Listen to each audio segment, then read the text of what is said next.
parle négativement de mon île, alors je dois la défendre. Je m'appelle Sidi, je viens de Bali, je voudrais vous parler d'un sujet délicat. Certains médias français montrent Bali sous un angle très négatif. Ils filment les déchets, les rivières polluées et disent que Bali est sale. Oui, dans certaines régions, c'est vrai, mais pas partout. Mais se sont-ils demandé pourquoi? Bali se trouve dans un pays en développement. Parmi les 4,4 millions d'habitants, beaucoup n'ont jamais reçu d'éducation sur la gestion de déchets. Et souvent, dans le village, il n'y a même pas de service de ramassage. Avant, les Balinais utilisent les feuilles bananiers pour emballer la nourriture. Tout était naturel, donc on pouvait jeter dans la nature parce que c'était biodégradable. Mais aujourd'hui, avec le plastique, ça ne marche plus. Et certaines personnes ne comprennent pas encore que le plastique ne disparaît pas. Alors, quand il y a des déchets, pas de service ramassage, pas de solution, qu'est-ce qu'ils font? Les gens brûlent ou jettent les déchets sans comprendre les conséquences. Ils veulent juste que ça ne reste pas chez eux parce que ça attire les maladies. Ici, tomber malade, c'est cher. Beaucoup de personnes n'ont pas l'assurance. Donc, quel est le vrai problème? À mon avis, en mon sens,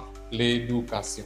Et quand on parle mal de Bali dans les médias, ça a un impact réel. Moins de touristes et moins d'économie locale. Et si l'économie souffre, ce sont les familles qui souffrent, les enfants et encore une fois l'éducation qui recule. Mais attention, ça ne veut pas dire qu'on fait rien. Je respecte les efforts du gouvernement de Bali. Est-ce qu'on réussira demain? Dans 2 ans? Dans 5 ans? Je ne sais pas. Mais ce que je sais, c'est qu'en mars, on avance. N'oublie pas d'aimer et partager ma vidéo car elle explique la situation à Bali. Votre soutien est vraiment important.